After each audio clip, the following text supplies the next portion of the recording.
Hello everyone and welcome to Season 7, Episode 44 of Pro Wrestling's Top 50. I'm your host Travis McNeil, and today we continue our countdown of the top 50 matches in CHIKARA history with match number 7 on our list, which is the tag team match between the team of Mike Quackenbush and Jigsaw and the team of Bryan Danielson and Claudio Castagnoli from the CHIKARA Hiding in Plain Sight event held on September the 13th, 2009.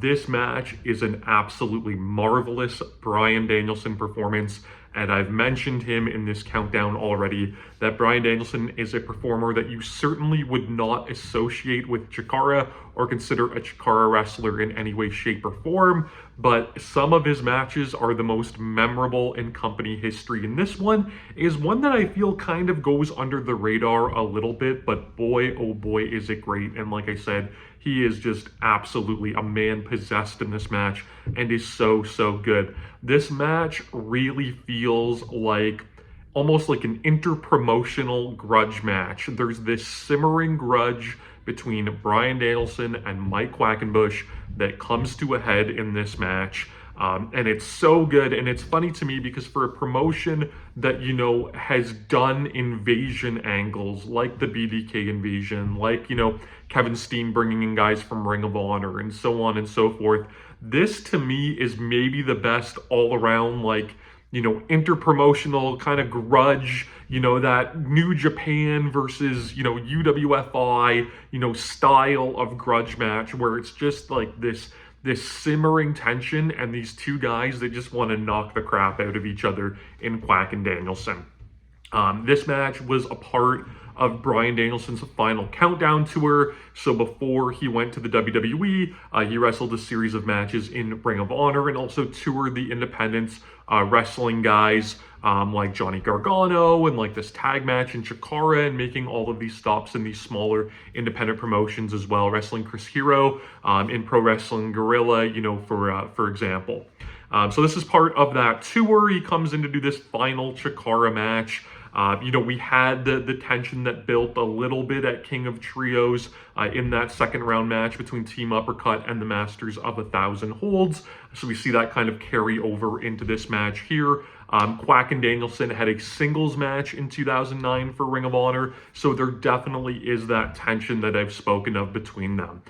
This match starts with an extended sequence between Quack and Danielson with really nice, clean mat work. Every sequence when they would eventually break, you know, you would just see this escalation building a little bit. You know, there'd be a kick here or a drop kick thrown there. And it eventually ends with, you know, Danielson kind of getting frustrated that maybe Quack is besting him just a little bit in those exchanges. And he hits a big belly-to-back suplex and tags out to Claudio. We eventually get, you know, Jigsaw and Danielson you know, in the match together, and this is where Danielson really shines. And I talk about his performance, but Jigsaw deserves a ton of credit for getting absolutely brutalized in this match, doing a fantastic job at fighting from underneath, and also doing a really excellent job selling the leg, which would be a primary story piece in this match. So Danielson really tries to use Jigsaw almost as like a surrogate for Mike Quackenbush in this match, where he just beats the absolute stuffing out of him, taunting Quackenbush while he does it. You know, this is Mike Quackenbush's prized pupil, his top student. So Danielson just absolutely decimates him all throughout. He immediately, you know, just butchers him with a bunch of European uppercuts. You know, that Team Uppercut name rings true. Jig, you know, tries to speed things up a little bit, and him and Quack are able to kind of frustrate Danielson a little bit with some fast-paced double teams. I think Jig got like a nice tope in there. We get a Claudio and Quack sequence where Claudio tries to match speed. Of course, he takes the monkey flip onto his face and belly. But then this amazing moment where Quack tries to fly over the top with the tope con hilo, and Claudio catches him and power bombs him back, you know, from the floor. And yes, it's a pony ring, but still incredibly impressive that he power bombs him from the floor over the ropes into the ring. It was just absolutely madness and really cool. And after, you know, they put Quack down with that, you know, Jigsaw is still trying to rock and roll, and he just gets absolutely destroyed by this really cheap chop block from behind by Danielson. And then Team Uppercut goes to work on that knee. Danielson is such a good prick in this match. taunting the crowd and taunting Quack and shoving Todd Sinclair, who's the referee. And every time Jigsaw would try to get to the floor for a lucha tag, cutting that off. There's a moment where he ties Jigsaw into some, overly complicated knee bar, and they kind of get stuck, and Todd Sinclair is trying to get them to break the holds after Jig grabs the ropes. And Danielson gets frustrated that he's tied up in this move with Jigsaw, and he just proceeds to absolutely beat the shit out of him.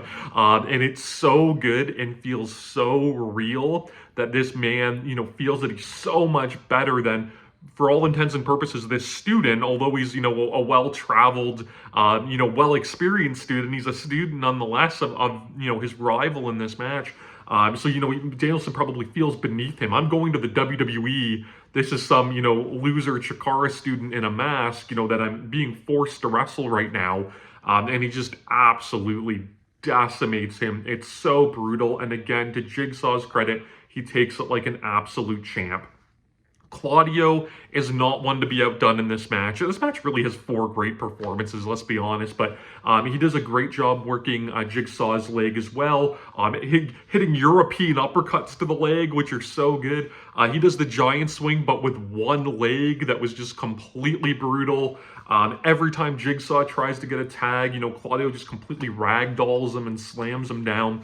And the way they build to the hot tag here is so good, because Jigsaw keeps getting cut off. Danielson is, obsessed with taunting Quackenbush at this point, and Quack knows that there's no way that Jigsaw is going to be able to make that tag. He keeps getting cut off, he can't get to the floor, so he uses a different approach. He really uses the frustration and anger that Danielson has built up against him. So there's a moment when Danielson has Jigsaw in a half crab and Quack comes in and just slaps the absolute crap out of Danielson, and this causes Danielson to release the hold and start scrapping with Quackenbush.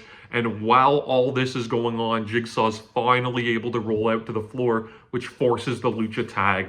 So good. Danielson maybe not super familiar with, the lucha rules, but again, just using this man's anger and frustration to get what they need done in the match was just a really great piece of story work. Quack ends up sending Bryan packing to the floor. Jigsaw, bless his heart, tries to get involved a little bit and help out with some double teams, but he's struggling a little bit. But he gets a great, counter. Claudio's going for Swiss Death. I've talked about it so many times in this season how Jigsaw takes that pop-up European uppercut so beautifully, but here he counters it into a really, tight Hurricane Rana. And that gets his team going a little bit, and it, ends up where they get this flash, out of nowhere double super kick, and Jigsaw's so great, selling the bad leg when he hits it, and that gets, the faces back into this match.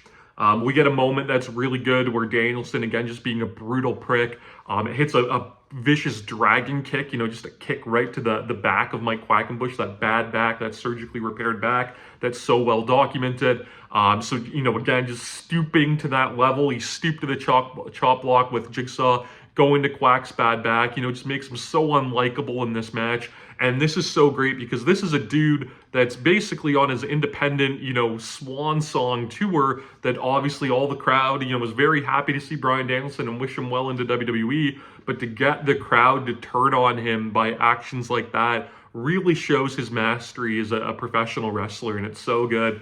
But he ends up getting, the cattle mutilation on Quack. Quack's able to end up fighting out of that. Quack gets Danielson in the CHIKARA special at one point, but that's broken up by a Claudio European uppercut. Speaking of European uppercuts, speaking of Jigsaw taking Swiss Death, one of the coolest ones of all time in this match, where it's actually Danielson that pops Jigsaw up in the flapjack and Claudio hits him with the Euro coming down. So basically a double team Swiss Death that was absolutely wild. Claudio hits the UFO on Quack. If you're unfamiliar with that move, it's that, torture rack that's basically turned into an inverted airplane spin, but where Claudio, drops his arms and puts his hands on his hips, so he's just spinning the man completely on his shoulders. That was a really big move at the time. Claudio had just debuted that, so again, really, cool to see him doing that and blowing fans' minds that, maybe hadn't seen that move on footage yet. Our finish here is really, really good. Jigsaw and Claudio kind of tumble to the floor. Jigsaw cuts Danielson up on the top turnbuckle. Can maybe go for a move into the ring, but he knows at this point, that leg is so bad that, the best thing he can contribute to his team right now is to keep Claudio out of the equation. So instead he dives to the floor, hits this beautiful Hurricane Rana, diving off the top, turnbuckle out to Claudio on the floor. And Claudio is such an amazing base and takes it, expertly. And that keeps, Danielson and Quack in for the final two. Danielson goes for an almost uncharacteristic sunset flip. Quack's able to roll through and, trap him in an alligator clutch. And that's enough for the 3 count. No one escapes the alligator clutch. We would later learn that when Princess Kimberly would start using that as one of her pet holds. Shout out Mae Young for the alligator clutch. But just, a little bit of an out-of-nowhere finish. Maybe I would have liked, Danielson to fully get his comeuppance. And, maybe I honestly would have preferred Jigsaw to end up beating him. But, that would have just set the match even more over the top. But as it stands, even with the slightly out of nowhere finish, it kind of, fit the context of the match of Quack, besting his rival, besting Bryan Danielson, and what would ultimately be, the final encounter between those two, expert technical wrestlers.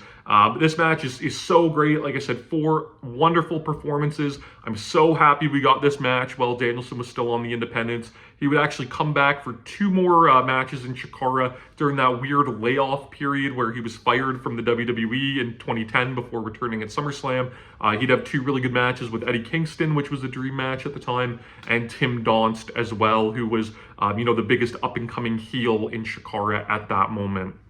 Danielson cuts a really good promo after the match, basically talking about how, for years, fans have chanted best in the world at him, and he's been considered the best pro wrestler in the world, but for the past couple of years, he hasn't felt that way, and he goes on to talk about how, all of these cards that he's been on in recent memory, he's not in the best match on the card. It's guys like the Young Bucks, guys like Davey Richards and Eddie Edwards, guys like Mike Quackenbush Jigsaw, guys like Claudio Castagnoli, and, he feels ready to leave the independents and pass the torch on to the new best in the world wrestlers that are out there on the scene. So nice little promo, that kind of baby faces him again, before making his exit. But man alive, this match is great.